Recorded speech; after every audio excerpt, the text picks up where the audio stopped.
Olá, bem-vindo a mais um estudo do IGED, Grupo de Estudo Doutrina Espírita. Aqui sempre voltado a pesquisar um pouco mais, entender um pouco mais essa doutrina que tanto nos esclarece, que tanto nos ilumina e nos ajuda e nos fortalece a cada momento. Hoje aqui, com a companhia do meu amigo Carlos, Simone, Paulo, Lodi e Norberto. Temos também a alegria de estar junto com vocês. Pedimos aí que se inscrevam no nosso canal, curtam e façam os comentários, deixem suas dúvidas, podem discordar, concordar, fique à vontade. E nós vamos dar continuidade no estudo do perispírito. Semana passada, o Carlos nos trouxe as propriedades do perispírito. E hoje nós vamos trazer alguns casos, alguns exemplos, para discutirmos um pouco mais, entendermos mais o quanto é importante, enquanto influencia no nosso corpo físico, no nosso corpo perispiritual e no nosso espírito, essas propriedades, a importância dessas propriedades dentro do nosso processo evolutivo. Fazendo para fazer a exposição de hoje, Simone. Simone, fique à vontade para a exposição. Obrigada, Paulo. Boa noite aí especial a todos os nossos amigos aqui que estão nos acompanhando nesse estudo. Sejam todos bem-vindos. E hoje nós vamos falar um pouquinho mais sobre as propriedades, né? Vamos nos aprofundar em algumas informações aí importantes sobre as propriedades. E para iniciarmos, vamos falar de algumas aqui que são de três, né? Que são inerentes a todos nós, né? A todos os perispíritos. A primeira é a unicidade. O que é a unicidade, né? O perispírito ele é único, como o Carlos já explicou bem para a gente no estudo anterior. O espírito ele é único, né? Porque sendo a estrutura perispiritual, ele é o reflexo da alma. A alma é única. Então não há perispíritos idênticos, não há almas idênticas, né? Ele conserva a sua individualidade. E ela é forjada, sim, sobre nossas experiências individuais, tudo que nós adquirimos através das nossas sucessivas existências, né, as existências passadas.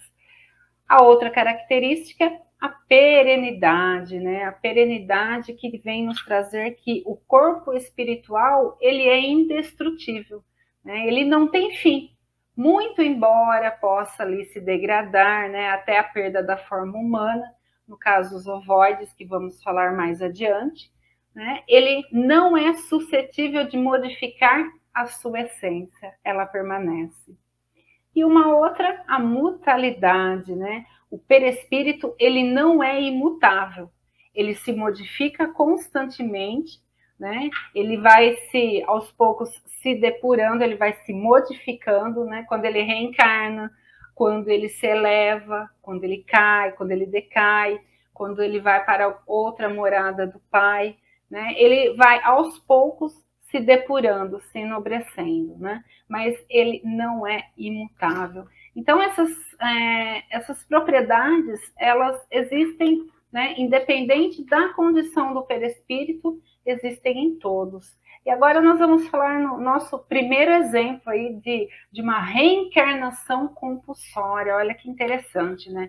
Ela está aí, convido os amigos depois, mais tarde, a uma leitura um pouco mais aprofundada, né, desse caso que nós trouxemos aí, que é a reencarnação de Segismundo, que consta, né, no livro Missionários da Luz, do Chico Xavier. E falando rapidamente, para relembrarmos um pouquinho, né, desse caso aí, né, temos três personagens, né? Temos Adelino, Raquel e Segismundo, né?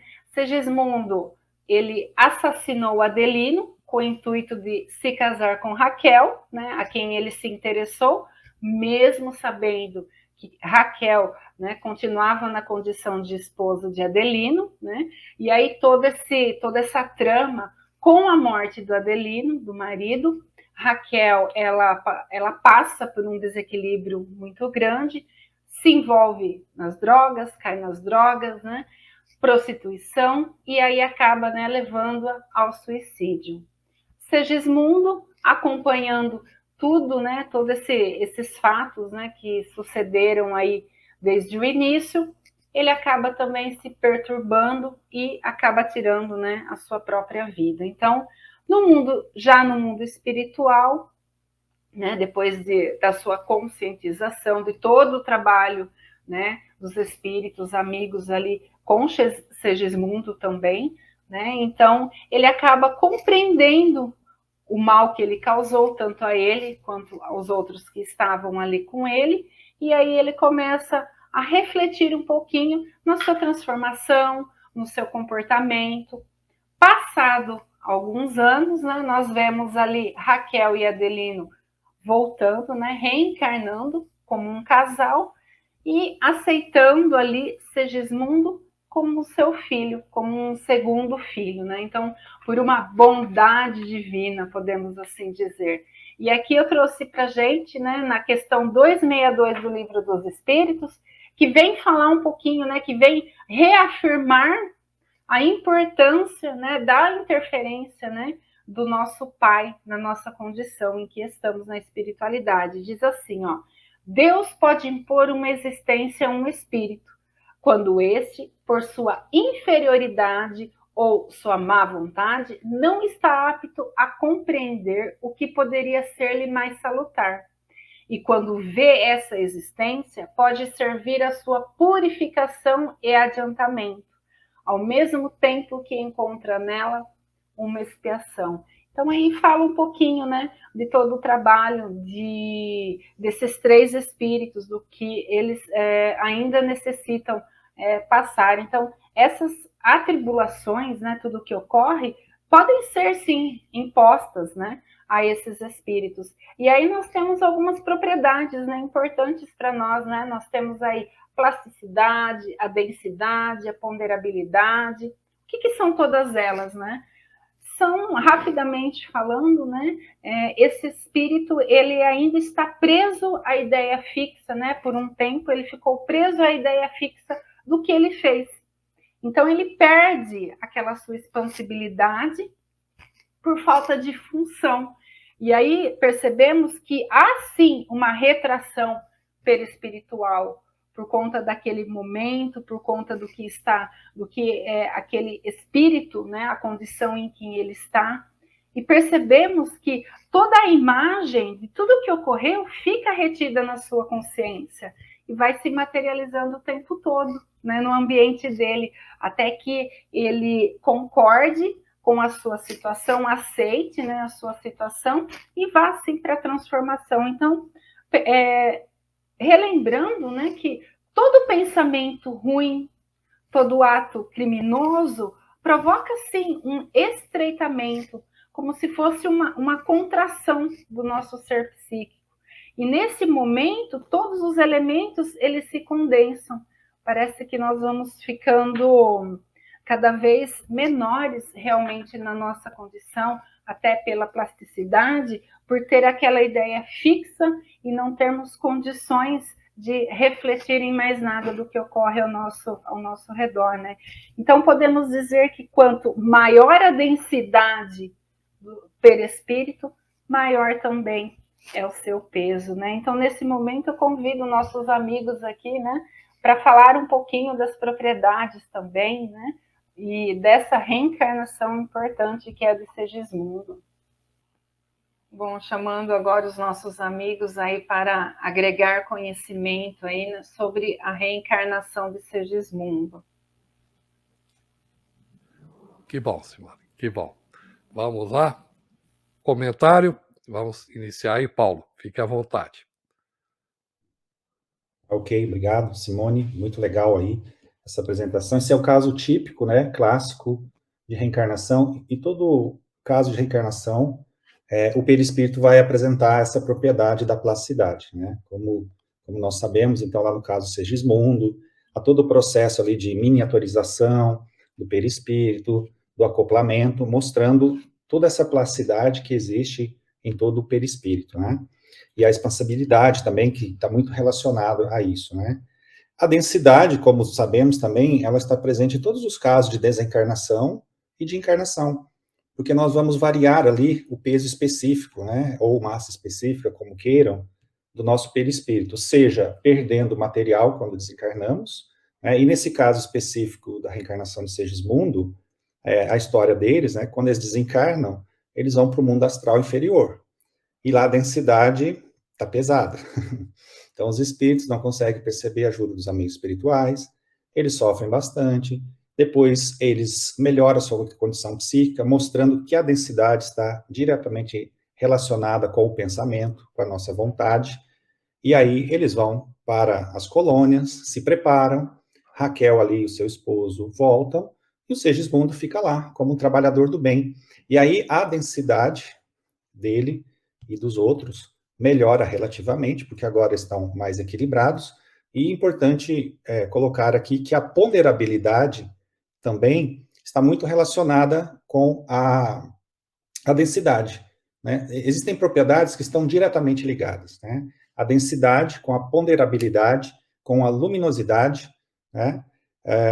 Elas estão diretamente relacionadas, porque como a Simone bem colocou, quanto mais denso o espírito, mais pesado, ou seja, mais impregnado ali de elementos densos do pensamento, um plano astral inferior, ele brilha menos, vamos colocar numa linguagem simples assim, né? E a matéria é mais densa, né? E nessa matéria densa ele não consegue enxergar os espíritos amigos, como André Luiz, não conseguiu enxergar a mãe, outros benfeitores, né? Então, nós vemos todas essas propriedades presentes aí em casos típicos de reencarnação que acontecem. E o caso do Segismundo é um deles, né? Muitas vezes ali não percebe também a influência dos amigos do plano superior que se apresenta, eles precisam se materializar para se tornarem ali vistos, com uma luminosidade maior, diminui a densidade, né? E para se tornarem ponderáveis também, para serem tocados, vistos. Então, basicamente, todos os casos do mundo espiritual apresentam essas propriedades aí. Agora nós vamos passar para um segundo caso, que está na obra Libertação, também parceria de André Luiz com Chico Xavier, e a Simone vai nos trazer ali uma questão para reflexão e também uma citação do Livro dos Espíritos. Simone, fica à vontade. Obrigada, Paulo. Nós trazemos aí, né, uma segunda morte do perispírito, né? O perispírito, ele pode morrer? O que seria essa segunda morte? E nesse livro Libertação, ele traz um exemplo. Vamos falar um pouquinho do que seria essa segunda morte. Nós temos duas situações, né? A primeira, que é a ovoidização, que não é, né, que não seria uma segunda morte, né, mas ela é considerada aí um dos maiores sofrimentos aí, talvez, do espírito após a morte, devido à sua estrutura perispiritual, da forma como ele ocorre, né, que ele se desfigura completamente, se desfazendo daquela formação, daquela condição humana que nós conhecemos, né? E ele vai adquirindo um formato, ele vai reduzindo, né, o seu tamanho. Mais à frente falaremos das propriedades e aí vai ficar um pouco mais claro para o nosso estudo, né? Então, esse é um processo realmente que ele é incurável só no plano espiritual. Para você passar ali por uma reestruturação ali, você precisa realmente estar ali numa reencarnação, né? Você precisa estar reencarnado para ter todo esse trabalho educacional do espírito. E uma segunda situação, que é o que eu trago aqui, apresento para vocês, que está na questão 186, que é do Livro dos Espíritos, né? Que é uma condição onde podemos falar aí de espíritos missionários, né? Que galgaram aí planos maiores, aí mais altos, né? Em razão da sua elevada condição moral, da sua elevada condição superior, né? E que eles perderam, né, o veículo perispiritual. E aqui na questão 186 diz para nós, né, Kardec coloca para nós que existem mundos habitados por espíritos puros que não necessitam de um corpo material e vivem apenas envolvidos pelo perispírito. Esse envoltório é de forma etéreo, que para nós é como se não existisse, né? Porque nós não conseguimos compreender ali o tamanho da elevação que se tornou esse perispírito. E aí nós temos as propriedades, né? Temos a plasticidade, que já falamos um pouquinho no caso anterior, a densidade, a ponderabilidade, a luminosidade, né? Quanto maior a sua elevação, maior a sua luz, a plasticidade também, né? Vai ficando, né? Mais etéreo, a densidade, a ponderabilidade. Então, conforme o espírito mais elevado na sua condição, né, para nós, aos nossos olhos, vamos dizer assim, né, o perispírito ele vai ficando, né, fica como se ele não existisse, né, mas ele não deixou de existir, é apenas para nós. Os amigos gostariam de comentar? Ô, Norberto, vamos lá, Norberto. Ô, Paulo, excelente o comentário da Simone. É isto mesmo, quanto mais o espírito galga planos superiores, né, mais luminoso fica o seu espírito, o seu perispírito, menos denso, os meios materiais se tornam para eles sem problema de serem transponíveis, né? Isso aí mostra realmente que o perispírito é mutável. Como bem disse a Simone lá no início do nosso estudo, né? A segunda coisa que ela disse, o perispírito é mutável. Conforme o espírito progride, o perispírito também se transforma, se tornando mais sutil, né? Mais sutil. É isso aí. Obrigado, Norberto. Pedir ajuda, Paulo. Ajuda aí. Em que momento que ocorrem essas propriedades? Que hoje os exemplos é para que a gente possa destacar as propriedades, algumas delas, não vou conseguir destacar todas, né? Mas assim, a densidade, luminosidade e a plasticidade, aonde que ocorre nesse exemplo que a Simone nos trouxe, né? E também nos ajudar com relação a essa morte, essa segunda morte, o que seria isso? Então são duas coisas que eu vou te pedir, e depois eu tenho uma terceira pergunta aqui, né? Que é essa perda, vamos dizer assim, de algumas coisas, que é, vamos dizer, descascando, como se ele estivesse descascando. São essas três coisas que eu peço ajuda aí para você. Ok, Paulo. Não sei se eu posso ajudar muito, mas são questões muito complexas. Mas quando estamos encarnados e morremos, deixamos o corpo físico. Essa é a primeira morte, né? E aí essa segunda morte, aqui André Luiz e Gubbio tem o diálogo ali no livro Libertação, se refere a essa outra perda desse corpo relativa ao mundo que eles pertencem. Então, o mundo das colônias, né? E aí, tanto é que Gubbio, ele provoca André Luiz perguntando se ele já ouviu falar dessa segunda morte. E André Luiz comenta isso que a Simone disse aí, muito bem colocado por ela, essa questão de que ele viu alguns irmãos reencarnando e perdendo ali parte do perispírito, né? Ou seja, deixando parte ali do seu perispírito no mundo espiritual, ou ainda se elevando para esferas superiores, né? Então, ele mesmo diz assim, né? O Gubbio, né? Que ele viu ali irmãos que se desfizeram desse perispírito, né? Ali naquela vida de relação, né? Para ascender a esferas sublimes. Aqui, então, nós temos, entre aspas, uma segunda morte, né? Então, o pessoal acha que morrer é só aqui, mas parece que no mundo espiritual também isso acontece, mas lá é bom, né? Porque a gente já está relativamente bem, e aí, se essa morte ocorre, é porque estamos sendo promovidos, né? Deixando parte daquele perispírito relativo ali, e também, aqui interessante, né? O André Luiz vai relatar o caso de que não é só para subir que a gente morre também, a gente morre para descer, entre aspas, né? Vamos entender isso, para o processo reencarnatório, ou seja, aquilo que o Kardec muito bem colocou na Gênese, o Norberto falou lá no primeiro estudo dele, o Carlos também trouxe aí, que o espírito não perde o perispírito, mas nós descamamos ali partes relativas que não precisamos mais. Então, por exemplo, na reencarnação passada, estávamos no mundo espiritual com outra personalidade. Então, vamos supor que eu fosse a Maria ou a Joana. Aí eu vou reencarnar. Então, vai haver uma alteração de polaridade, eu tenho que mudar meu perispírito, né? E se eu estou num planeta e vou para outro planeta com uma densidade menor ou maior, eu preciso compor o meu perispírito com um fluido daquele mundo, para que seja possível a materialização corpórea. Então, aqui tem a densidade, né, que ela muda conforme se sobe, conforme se desce, conforme se materializa. E como a Simone bem colocou, densidade, ponderabilidade, luminosidade, elas estão diretamente ligadas, né? Talvez elas sejam até sinônimas, densidade e ponderabilidade. A gente fica assim, o que é ponderável? Aquilo que dá para tocar?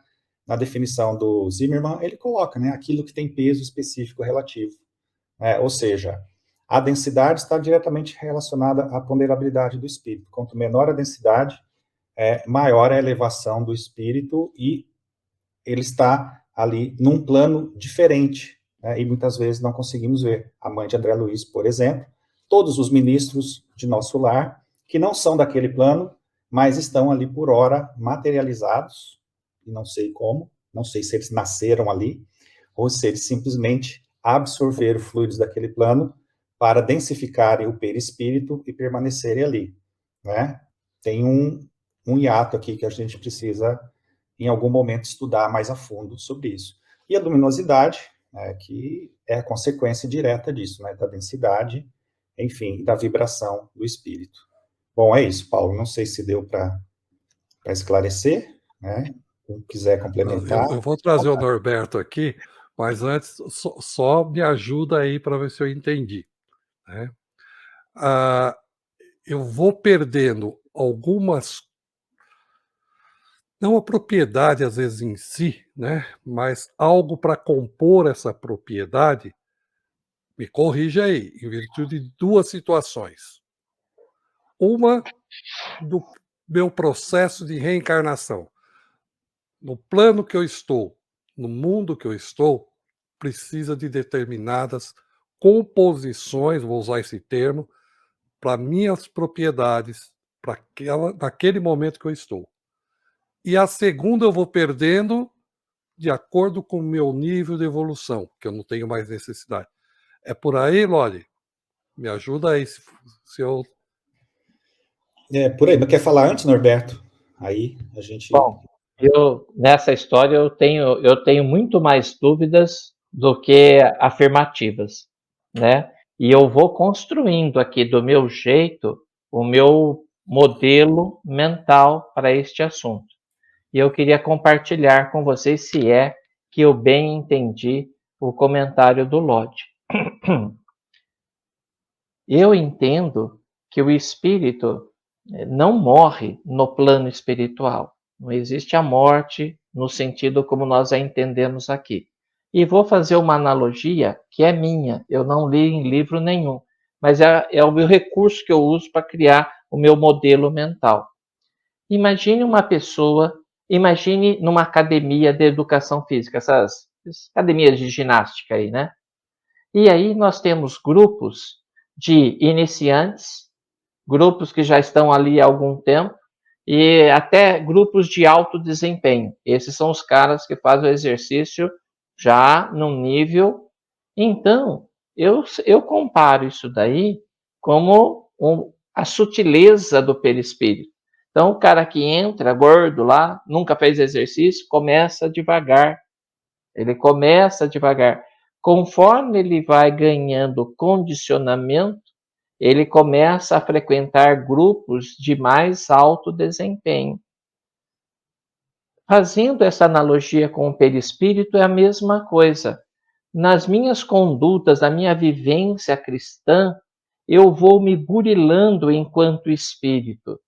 E o meu burilamento reflete na constituição física do perispírito. Naturalmente, como eu fazendo exercício na academia, vou conseguindo, vou ficando em forma e vou ganhando vitalidade física para fazer outros tipos de exercício. Do mesmo jeito que o esportista ele vai passando de nível, o espírito passa do mesmo jeito.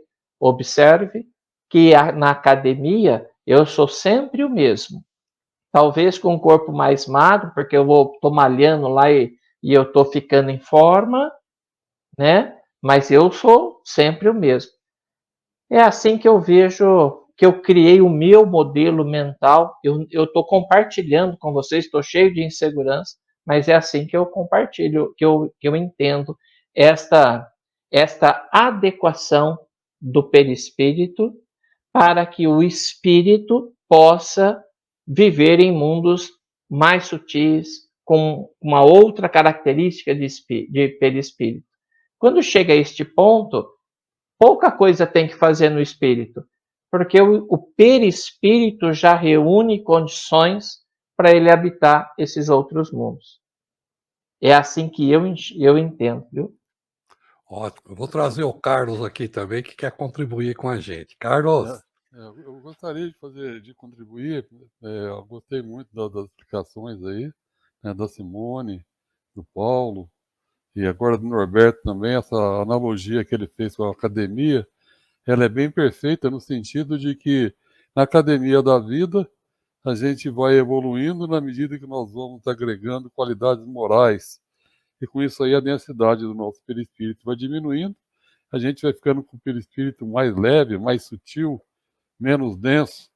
E os espíritos das camadas altas da espiritualidade, eles têm uma densidade baixa, eles são quase imateriais, né?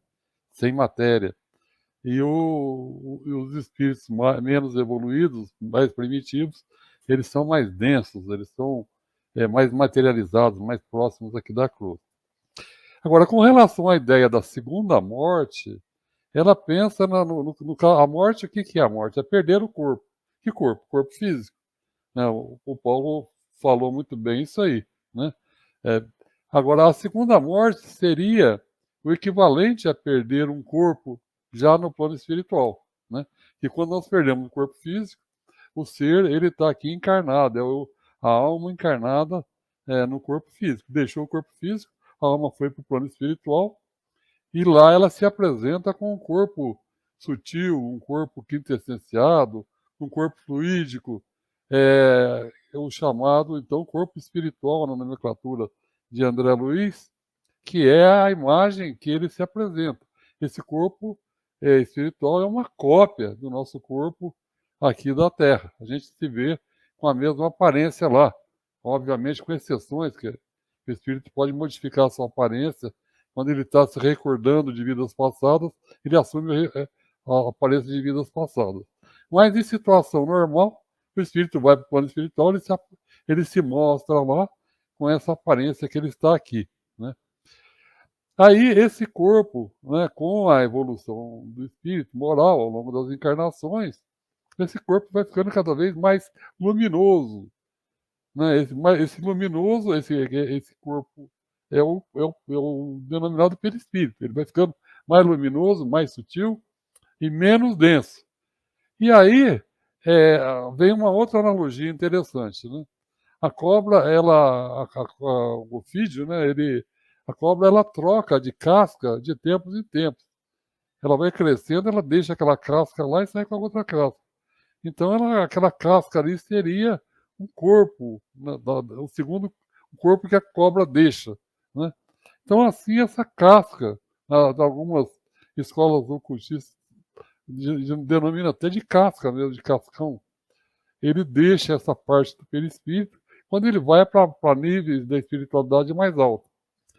Nesses níveis da espiritualidade mais alta, o espírito não tem nem forma.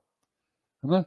Aí eu cito um exemplo interessante, que o Dr. Hernani, uma vez, ele citou que o Valdo Vieira, né, que é parceiro do Chico na psicografia de Evolução em Dois Mundos, ele cita o Valdo Vieira, que o Valdo chegou lá no MPP dizendo que tinha se desdobrado e tinha ido a níveis altos da espiritualidade. E ele estava muito emocionado, e até a emoção trouxe até uma crise de choro. E ele disse que sempre que ele se lembrava, a emoção que ele sentia é muito forte. E nesse alto nível da espiritualidade, ele identificava vários espíritos evoluídos lá. Alto de Souza, esses espíritos que o Chico psicografava. E ele disse que identificava como focos de luz mesmo. Né? Não tinha forma. Então ele não tinha forma, ele não estava com aquele corpo que ele tinha quando ele foi encarnado na Terra. Mas ele identificava, a identidade se mantinha. Então o perispírito era tão sutil, esse corpo era tão sutil que ele não percebia. Então a gente pode dizer que esse corpo seria o corpo mental, né? Aquela substância semimaterial que funciona como substrato para a alma, para o espírito. Então, né, quando o espírito, uma segunda morte poderia ser definida, quando o espírito deixa de reencarnar aqui na Terra, não precisa mais daquela parte do perispírito que interage com os corpos materiais, então ele deixa aquilo como uma casca e vai para esses planos superiores sem essa casca. Então aí, nesse caso, seria a segunda morte. E existe uma segunda morte provisória. Essa segunda morte seria permanente. Existe uma segunda morte provisória, é que quando o corpo perde a sua forma humana, e é o caso da ovoidização, ele se torna um ovoide. Aí ele perde a forma, é considerado também, né, pelos que estudam o perispírito, como sendo uma segunda morte. Só que essa segunda morte aí, ela é reversível, né? O espírito volta a reconstituir o perispírito dele, deixando de ser um ovoide, né, após a reencarnação. Então, nessa segunda morte, a gente pode, resumindo, existe a segunda morte provisória e a segunda morte permanente. A segunda morte provisória é quando ele perde a forma do perispírito, né, como no caso do ovoide, e a permanente é quando ele vai definitivamente para os níveis altos da espiritualidade e não precisa mais reencarnar em lugar nenhum. Eu queria dizer que o Carlos respondeu bem aí a sua questão, né? E fazer só um pequeno complemento aqui, que existe o caso da segunda morte, da reencarnação normal também, né? O André Luiz e o Igorino, o Chico comentam isso, né? Aquela pergunta que o Paulo fez, né? O Carlos respondeu muito bem aí. Então, como o Carlos disse, existe a segunda morte da elevação do espírito, existe essa segunda morte da ovoidização, né? Que ela está mais ligada a uma ideoplastia, né? Ou seja, uma monoideia que pode ser induzida pelo magnetismo trevoso, né? Porque a ovoidização pode ser encerrada ali num processo de obsessão do mundo espiritual, né? Onde os magnetizadores ali do mundo astral inferior, muito inteligentes, e recomendo a leitura aí do livro Libertação lá, é fantástico, assim, o discurso que o magnetizador das trevas fez, até eu me senti culpado quando li o discurso dele ali, né, que induz essa segunda morte ali, essa fenômeno de plasticidade do perispírito, da ideoplastia consciente ou induzida dele, né, que é bem interessante de ser estudada. E existe aí, Paulo, a questão que você comentou comigo, né, como que é isso, né, a gente perde parte do perispírito, né, e aí o Carlos colocou muito bem, né, que é como a cobra, né, sem indireta a qualquer pessoa ou ser humano, né, é a metáfora da cobra que descama, e nesse processo do reencarne, de certa forma, nós perdemos ali uma camada perispiritual. Não sei dizer qual seria, mas é só a gente entender. Estávamos lá de um jeito e precisamos reencarnar de outro. Então, o ego não pode ser o mesmo, né? A personalidade que nos habita no mundo espiritual não pode ser a mesma, porque nós vamos mudar de polaridade, nós vamos mudar de corpo físico, nós vamos mudar de ambiente, às vezes de planeta. E aí, aquela camada que temporariamente reveste ali o nosso perispírito nosso perispírito ali na vida de relação, André Luiz, Igorina e outros aí, nos dão a entender que há uma perda, né, dessa camada perispiritual superficial, obviamente, não da essência, nós sabemos que jamais perderemos a essência, né, para a absorção de uma nova camada. É só a gente pensar assim, né, bom, temos esse corpo, vamos para o mundo espiritual, aparentemente assim, mas aí quando a gente volta, colocamos outra camada, como se fosse outra maquiagem, né, uma aderência para esse corpo, e para esse corpo tem outro duplo etérico, E tem outra camada espiritual que eu não sei precisar quantificar exatamente o que seria isso, né? Talvez porque não seja relevante para a gente estudar isso agora, mas em algum momento talvez nós tenhamos acesso a essas informações. O meu comentário foi justamente em cima disso, né? Parte dessa propriedade, a necessidade pelo mundo em que eu estou estagiando. Então, terminou meu estágio, não tenho mais a necessidade. E parte é do meu processo evolutivo. Luminosidade é um exemplo, né? Quanto mais evoluído, menos opaco, por assim dizer, eu estarei, né? Mais brilhante. Então, eu vou deixando em virtude da evolução, e não pela necessidade do processo de reencarnação. Então, são duas situações, no meu entendimento. Carlos, quer comentar? Eu queria colocar mais um adendo no adendo que o Paulo colocou, que o Paulo Lodge colocou, né? A questão da reencarnação, ela pode ser considerada também uma segunda morte, né? E é interessante a gente observar que a nossa vida começa com o nascimento, a nossa vida na Terra, nossa chegada no planeta Terra acontece com o nascimento, que seria a personalidade, né, na nomenclatura de Hernani Guimarães Andrade. Ela dura até quando? Ela dura não até a morte do corpo físico, não até a extinção do corpo físico. Ela dura até o próximo reencarne. Quer dizer, é onde, então, no próximo reencarne, que ela deixa essa forma, essa aparência, e vai, através da biologia de outro pai, de outra mãe, ter um outro corpo, uma outra forma, né? Então a gente poderia considerar isso como uma segunda morte, como bem lembrou aí o Paulo, né? Justo. Isso é uma coisa que a gente pode estudar um pouco mais lá na frente, né, Carlos? Essa influência de DNA genético, né, e espiritual um pouco mais para frente. Né? Fala, Paulo. Isso que o Carlos falou é bem interessante, né? E o Divaldo comenta, né, que a depender do nível de evolução do espírito, ele consegue manipular ali a genética, a formação do corpo físico, de tal forma que ele possa até se parecer com ele na outra encarnação. Ele comenta isso, né, que dependendo do nível de evolução do espírito, ele consegue até manipular dessa maneira, né? Não sei como seria isso, né? Mas acredito, certamente, que isso possa ocorrer em algum nível de evolução, né? Nós vamos, acho que provavelmente, falar sobre isso um pouquinho mais para frente aí, mas isso é extremamente importante. Norberto, depois se Simone quiser fazer um comentário, fica à vontade, sim.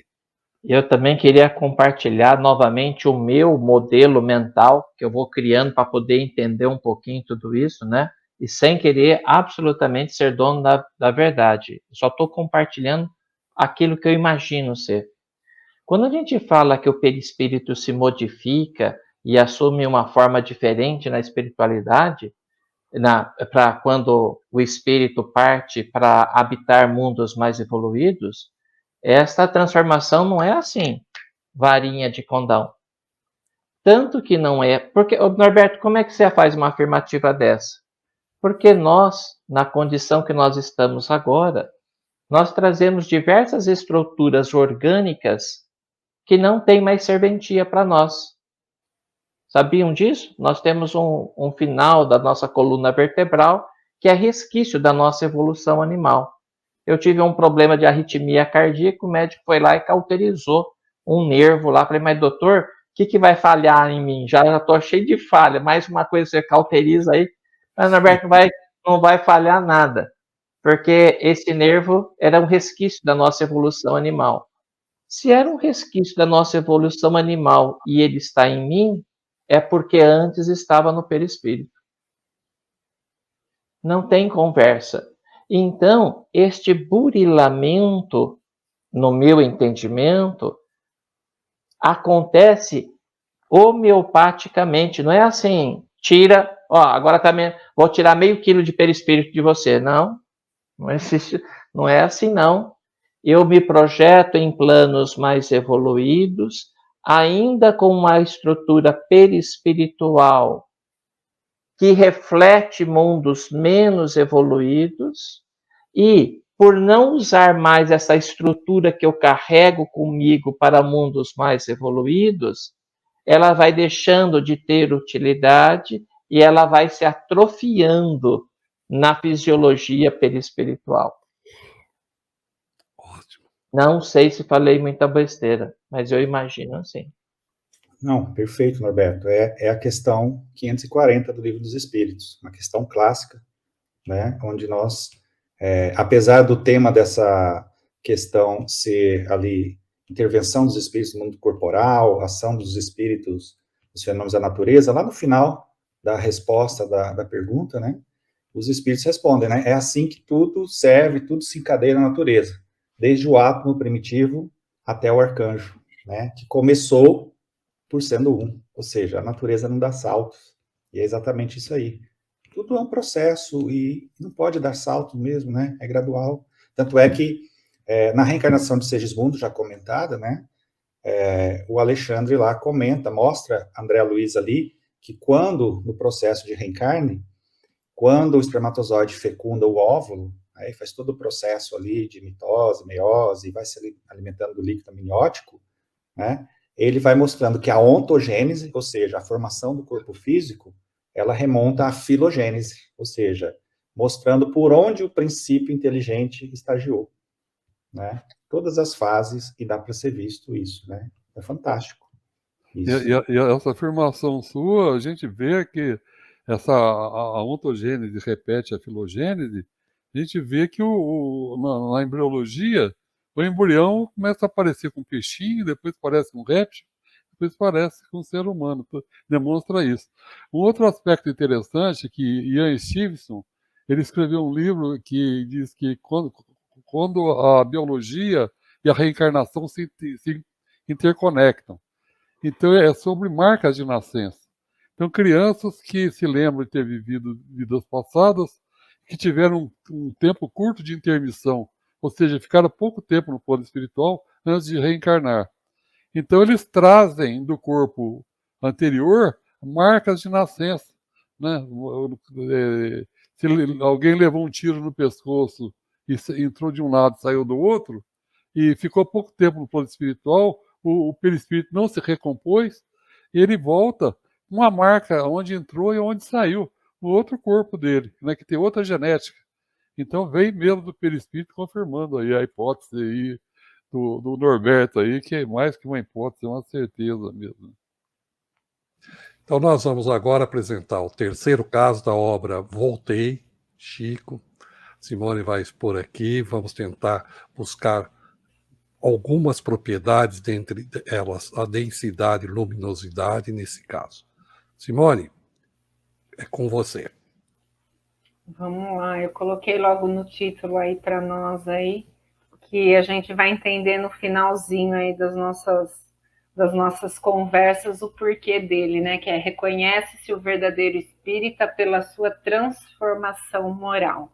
Relembrando um pouquinho, né, o que esse caso aí, né, esse exemplo aí do espírito irmão Jacob de Frederico Figner, né, falando um pouquinho dele, né, Frederico ele adota esse pseudônimo, né, de irmão Jacob pelas mãos aí do Chico Xavier nesse livro Voltei, e ele conta as suas experiências sobre o processo de desencarne. Falando um pouquinho dele para entendermos, né, a sua história, ele foi um negociante, né, dono de estabelecimento comercial e industrial no Rio de Janeiro, né, a sua profissão comerciante, era um espírita atuante, né, por ocasião aí da época da gripe espanhola, em 1918, ele auxiliou, né, na amparar doentes ali em seu próprio lar. Então, ele passava grande parte ali do seu tempo na Federação Espírita ali, foi vice-presidente, como vice-presidente, e atendia doentes, necessitados que lá buscavam, né? Um grande número, né, de necessitados, buscando recursos ali para todos os tipos de situação. Então, podemos dizer que ele era ali um espírita, né, ativo ali em suas funções, né? Quando encarnado, enquanto ele estava encarnado, é interessante colocar que ele acreditava que a morte era uma mera liberação do espírito, né? Uma libertação realmente, e que ele seguiria ali para as esferas espirituais ali mais elevadas, né? Sem julgamento, né? Que todo o trabalho que ele tinha feito, ele já estava apto a seguir adiante, né? E ser transferido ali para outros mundos melhores, mundos felizes. E nós vemos ali uma realidade relatada por ele no livro bem diferente do que ele tinha aqui enquanto estava encarnado, né? E uma das suas experiências aí como exemplo, né, foi quando ele teve ali, ele estava já na colônia ali, né, junto de outros demais desencarnados ali, benfeitores espirituais, e ele estava ali, né, e ele vê, né, uma professora ali se aproximando. E o que o chama a atenção é a luz que essa professora irradia, né? Devido à sua luminosidade. E aí, nesse trecho, ele sente um pouquinho de inveja, né? Talvez um pouco não, bastante, porque ele percebe que com ele não acontece o mesmo, né? Ele tem muitas dificuldades.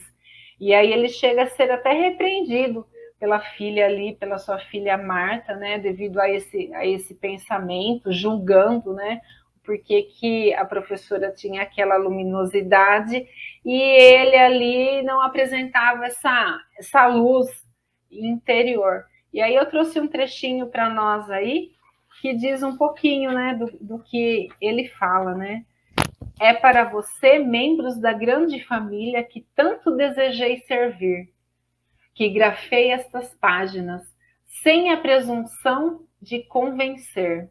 Não se acreditem quitados com a lei por haverem atendido a pequeninos deveres de solidariedade humana, nem se supunham habilitados ao paraíso, por receberem a manifesta proteção de um amigo espiritual. Então, percebemos aí que ele não providenciara essa luz que ele tanto, né, que ele tanto invejava naquele outro espírito, né, naquela professora, e ele não providenciara para si mesmo, né? Ele conduzia muitos ali que estavam desencarnando, fazendo seu papel atuante enquanto estava encarnado, né? Auxiliava nos estudos, né? Se dedicava, porém ele não cultivava dentro de si essa luminosidade. Então ele mantinha-se ali, naquele momento ele teve uma experiência bem impactante com a sua realidade. Ele acreditava que todo o trabalho que ele tinha feito já o capacitava para outras esferas, né? Por isso que eu coloquei, reconhece seu verdadeiro espírita pela sua transformação moral. E aí nós temos algumas propriedades, né? A densidade, a luminosidade que chamou, né, a atenção desse espírito, né, do nosso irmão. E aí eu convido aí os nossos amigos a falarem um pouquinho, né, sobre esse exemplo aí, para nos ajudar um pouco mais nas características ali desse espírito aí, né, do seu perispírito. Simone, fantástica a sua explanação, e não poderia deixar de lembrar no nosso querido amigo Paulo Lodge, quando ele fala da inveja espírita, né? Foi o que o rapaz... Eu lembrei. Foi o que o espírito sentiu, né? A inveja espírita. Vê aquela, mas você foi minha aluna lá no centro, você foi minha assistida. Como que você está mais iluminada que eu? E isso me lembra também, Simone, o livro que eu compartilhei com você e com os demais amigos no grupo, um livreto chamado Atitudes de Amor, de psicografia do Vanderlei Oliveira, né? Que ele comenta sobre as fases de 70 anos, porque vem passando a doutrina. E agora, do ano 2000 a 2070, seria uma fase que se caracteriza pela interiorização da doutrina espírita. Se os 70 anos anteriores foi uma fase de divulgação, agora é para interiorizar. Baita chamada de atenção para todos nós, e como que isso, olha que bonito mesmo trazer essa passagem, né? Como isso se reflete no perispírito, né? Bacana. Grato, Norberto, grato. Trazer o Paulo Lodi também aqui para contribuir. Paulo, fica à vontade. Obrigado. Eu gosto de ser lembrado pela minha inveja. Vejam, esse exemplo que a Simone trouxe, né, muito bem ilustrado por ela aí, muito bem falado, muito bem comentado pelo Norberto, mostra um erro comum aos espíritas e que a gente precisa corrigir. Olha a mensagem que ele deixou, né? Não se achem quitados por pequeninos deveres de solidariedade, né? Qual é o problema do espírita? Fora da caridade não há salvação. E ele assume isso como lema, ou seja, então se eu fizer o bem, tá tudo certo. Não me entendeu, né? Tem que fazer o bem para resgatar o mal, para quitar, como diria o Simonetti, o Richard, economia espiritual. Entramos devendo. Precisamos alicerçar valores no bem, porque o bem anula o mal. O bem anula o mal, mas não significa que te faça uma pessoa melhor. Porque eu posso ser apenas uma pessoa que está interessada, como o irmão Jacó estava, em benefícios no mundo espiritual, bônus hora ou algo do tipo, sem qualquer julgamento. Nós fazemos isso, né? Por que a luz dele não brilhava? E aqui nós estamos analisando a questão da densidade, da luminosidade dele, né? Porque ele fazia com a direita e mostrava com a esquerda. Então já ganhou o prêmio dele. Ele não interiorizava o bem, como a Simone bem colocou, né? Ou seja, ele trabalhou muito fora, muito mesmo, mais do que qualquer um de nós. Ele teve mérito, e por isso ele coloca, né, no final da mensagem dele, de ser amparado por amigos espirituais. Ele foi amparado pelo Bezerra e foi para a colônia, né? Mas ele fez muito o bem, né? Por que a luz dele não brilhava? Questão 621 do Livro dos Espíritos. Onde é que está escrita a lei de Deus? Na consciência. Então, existe a consciência do ego, que é enquanto estamos encarnados, que costumamos dizer, eu estou com a consciência tranquila. Esse é o ego. Mas quando desencarna, aí é a consciência da alma, que não nega. Então, ele sabia, né, inconscientemente, talvez, que ele tinha feito muita coisa buscando algo em troca. É o interesse pessoal que está lá no Livro dos Espíritos, né? As duas chagas da humanidade, orgulho e egoísmo. E eu queria trazer à baila aqui uma frase do Osho, que eu acho que tem muito a ver com isso, né? Aquele guru indiano, né? Que ele diz assim, ó, né? A questão não é ir para o céu, e sim aprender a arte de estar no céu, aonde quer que você esteja. O irmão Jacó não fez isso. Ele não interiorizou o céu dentro dele. Ele construiu méritos para ter um céu fora, mas estando no céu, não tinha condição de habitar lá, como nós. Por que não ficamos na colônia ainda? Chega uma hora que o pessoal fala, está na hora de você voltar, que você já está começando a incomodar aqui, né? Ou seja, precisa voltar, interiorizar mais valores para ter o mérito de estar aqui, mas não só ter o mérito de estar aqui, porque o bem nos dá mérito, mas é preciso não apenas fazer o bem, né? É preciso fazer o bem sem olhar a quem, ok, mas é preciso interiorizar o bem. É preciso que nós sejamos tocados no nosso coração, ou seja, além do trabalho fora, fazer o trabalho interno, nos conhecendo. E aí vem Jesus e fala, né? Mateus capítulo 6. Buscai primeiro, não é segundo, terceiro, quarto. Primeiro, buscai primeiro. Vocês sabem o que tem que buscar. O reino de Deus. E toda a sua justiça.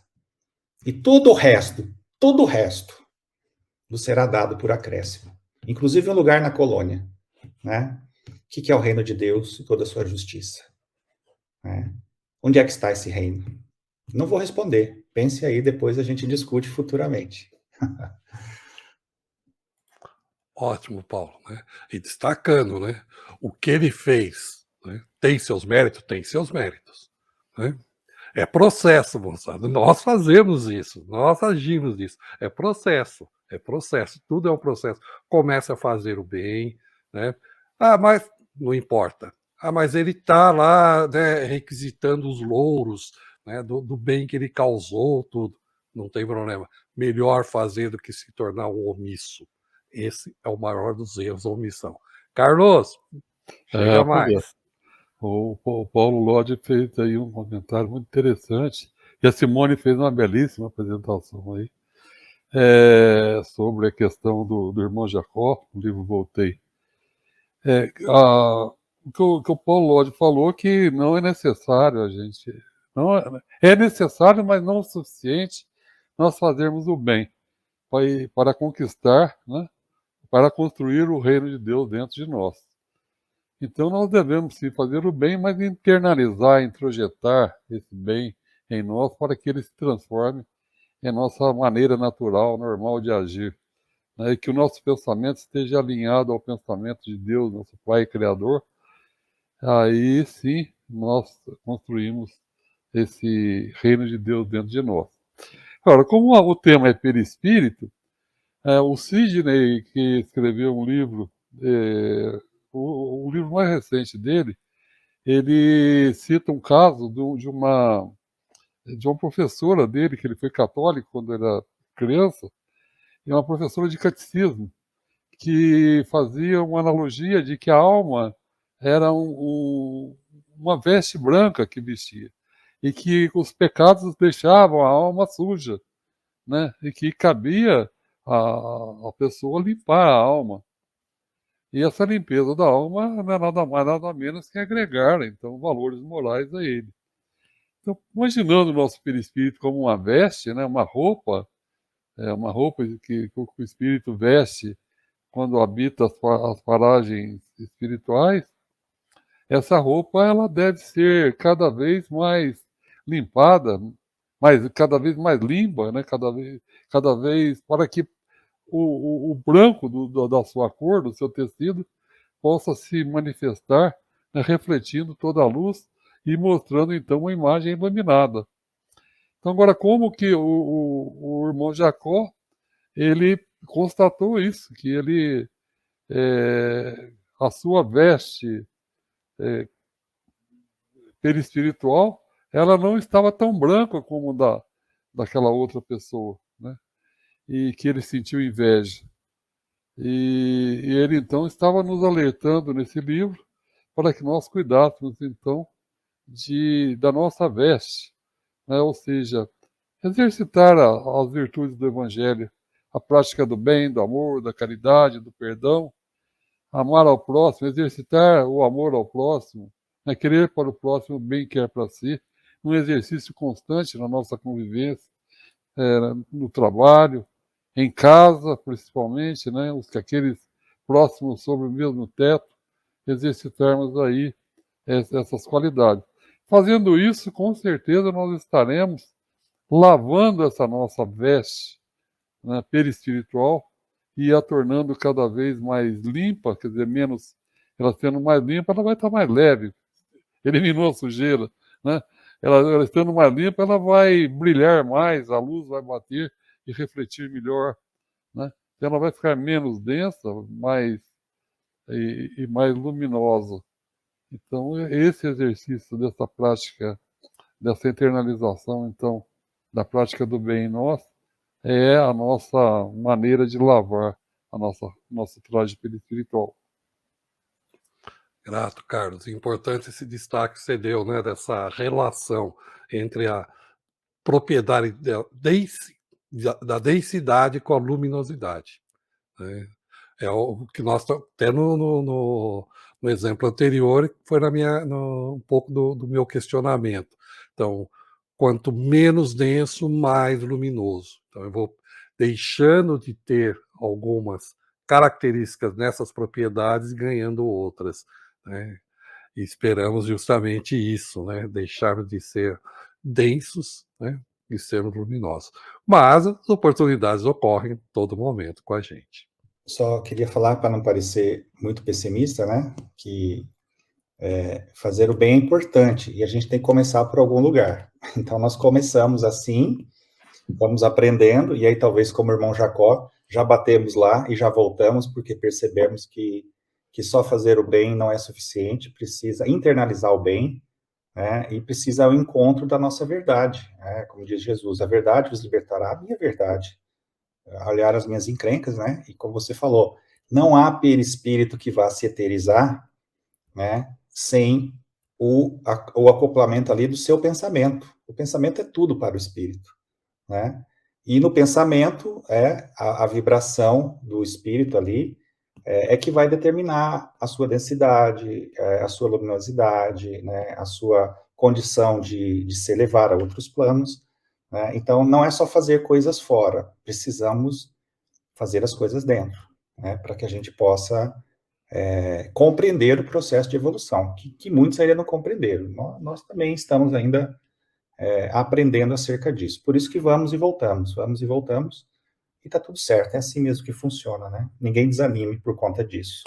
Como diz o Norberto, é gradual, é lento, né? Mas chegaremos lá, uma hora vamos mais rápido. Não, e com certeza, e estamos chegando lá. Eu tenho certeza disso. É só olhar um pouquinho para nós mesmos, né, nós vamos perceber que melhoramos.